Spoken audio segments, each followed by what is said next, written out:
हेल' लोगोफोर, दिनै 13 आगस्तजों लोगोसे नोंथांमोननि सिगाङाव फुंबिलिनि माखासे खौरांफोर लाबोना होफैदों। दा बे बेलायाव फार्स्टआव नुनो मोननाय जागोन आसामनि सुबुंफोरनि थाखाय मोनसे मोजांनि खौरां जे आसामनि गासै 17 लाख नखरफोरनो दान मोनसेयाव 830 रां खरियै होनो थाखाय सरकारा राजि जादों आरो बेखौ अक्ट'बर दाननिफ्राय मोनफ्रोमबो दानसिम अर्थात मोनफ्रोमबो दाननि गिबि सानावहाय हरनो थाखाय बेखौ थियारि खालामनाय जादों होनदों आरो बेखौ अरुणोदय स्किमनिफ्राय होनाय जागोन होनदों। बेखौ फैगौ 17 आगस्तनिफ्राय सेलेक्सन खालामनायखौ जागायगोन होननानै बुंदों। दा बे रांखौ थोंजों नखरनि जायखिजाया आइजोनि एकाउन्टआव हरनो थाखाय बिथांमोना बुंदों आरो बेयाव आइजोखौ नखरनि सुबुंफोरा सोर आइजोनियाव हरगोन सोरनि आइजोनि एकाउन्टआव होनो दा बेखौ नखरनि मानसिफोरा थिग खालामनानै लागोन होननानै बुंदों आरो बेनि थाखाय नखरा आसामनि नोगोरारि जानांगोन होनदों आरो दासिमबो आसामाव थाबाय थानाय जानांगोन होनदों। हरथात प्रेजेन्टआवबो आसामाव थानाय जानांगोन आरो आसामनि नोगोरारि जानानै बाहेरायाव थाहैनाया जानाय नङा आरो बे नखरनि बोसोरारि आयआ 2 लाखनि गाहायाव थानांगोन होनदों। हरथात खम जानांगोन, बोसोराव 2 लाख रां खामायनो हानाय जानाय नङा। बेनिफ्राय स्पेसियेलि नखरनि रान्दि आदुंगारि हारसिङै थानांनाय आइजो बिथांमोनहा बेखौ खाबु मोनगोन होनदों। बेनिफ्राय सायख'नायनि थाखाय बेखौ जिल्ला खोलोबाव बिबानगिरि थिसननानै होगोन होननानै बुंनाय जादों। बेफोर गासै बाथ्राखौ 12 आगस्टआव डक्टर मन्त्रि हिमन्त बिश्व शर्मा बिथाङा खौरांगिरिनि मेलाव फोरमायनानै होदों अदेबानि आरो बे बाथ्राफोरखौनो बिथाङा गावबो फेसबुक पेजाव पस्ट खालामनानै होनाय जाबोदों। नोंथांमोना नायना लानो हानाय जागोन। बेनिफ्राय नुनो मोनगोन 2 नम्बराव आसाम पुलिसनि 4 बिबानगिरिफोरा इउनियन हम minister's medal four excellence investigation 2020 खौ मोननो हानाय जादों होनदों।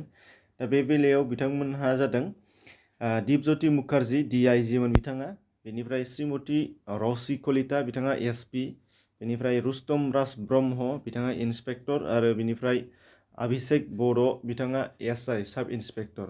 दा बे बेलायाव जोंनि बर'निफ्रायबो 2 मोननो हादों आरो गुबुननि 2 मोनदों। 4निसिमबो कंग्रेचुलेसन बावहरनाय थाबाय आरो स्पेसियेलि बर' 2फोरनि थाखाय जोङो बर' जानानै मान बावहरनाय थाबाय।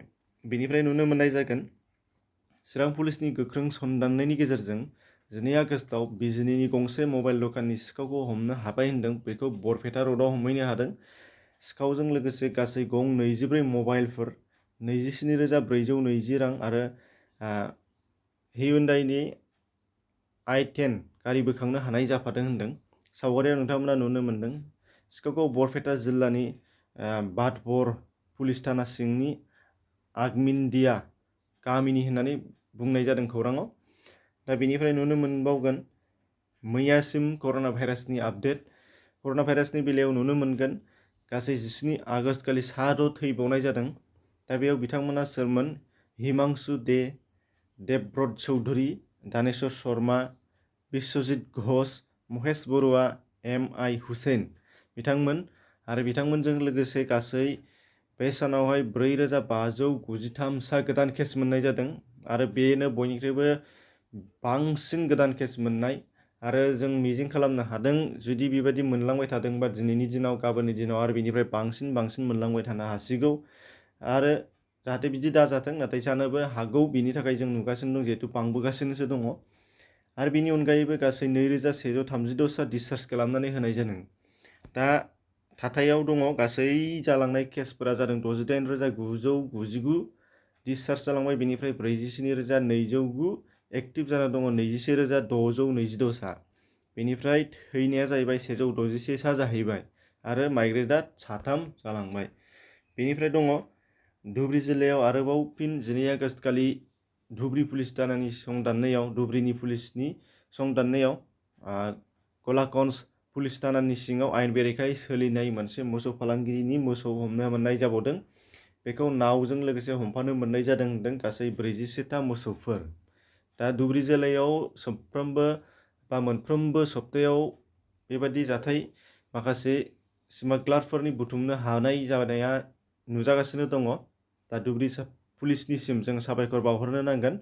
दा बेखिनिमोन, एसेनोसै, गोजोन्थों।